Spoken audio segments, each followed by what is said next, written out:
ఇదైతే రామ్ చరణ్ సినిమా 'పెద్ది' అనమాట. సో 'పెద్ది' సినిమాలో యూట్యూబ్‌లో చాలామంది ఈ సినిమా మీద ఇస్తున్నారు. నెగెటివ్‌గా చెప్తున్నారు. బట్ ఎందుకో చెప్తున్నారో నెగెటివ్ తెలీదు గానీ, మాకైతే సినిమా అయితే చాలా నచ్చిందనమాట. మేమైతే ఎవరి ఫ్యాను కాదు. ఎవరి జనరల్ ఆడియన్స్‌గా చూడడానికైతే ఎళ్ళామనమాట. సో చాలా అనిపిచ్చింది సినిమా.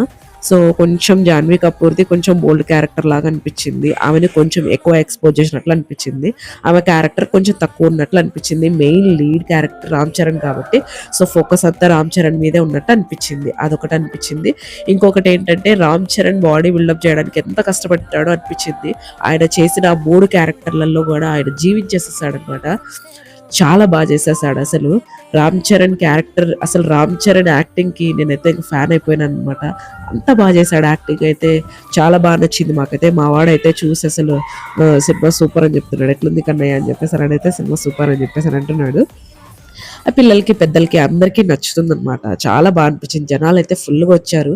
అసలు చెప్పలేమనమాట. జనాలు ఫుల్‌గా వచ్చారు. అసలు ఆయన బిల్డప్ చేసిన బాడీకి అసలు హ్యాట్స్ ఆఫ్ చెప్పొచ్చు. ఆయన కుస్తీ చేస్తున్నప్పుడు గానీ, ఆయన క్రికెట్ ఆడుతున్నప్పుడు గానీ, ఆ పరుగు పందెం గానీ, కాలు విరిగిన తర్వాత ఆయన రన్నింగ్ రేస్‌లో పాల్గొనడం గానీ, అసలు చాలా హార్ట్ టచింగ్‌గా అనిపిస్తుంది. మెయిన్ మెసేజ్ ఏంటి అంటే ఈ సినిమాలో ఏమున్నా ఇలా ఉన్నది ఒక లైఫే మళ్ళీ పుడతావా ఏంటి అన్న డైలాగ్ చాలా బావుంటుందనమాట. అంటే నీకున్నది ఒక్క లైఫే మళ్ళీ మళ్ళీ పుడతావా ఏంటి?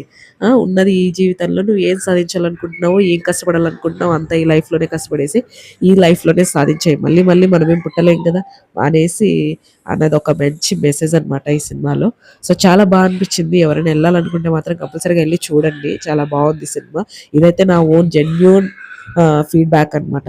సో, ఎట్లాంటి దానికి దీనికి నాకు ఏ సంబంధం లేదు.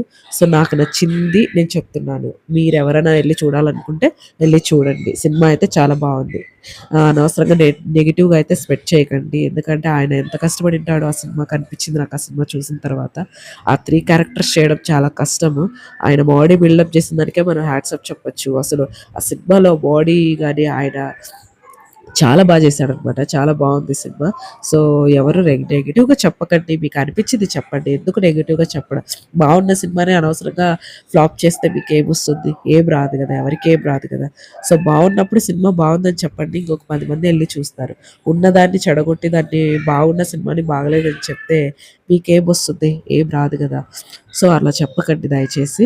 సినిమా అయితే బావుంది. ఎవరైనా ఎళ్ళాలనుకునే వాళ్ళు మాత్రం ప్లీజ్ ఎళ్ళండి.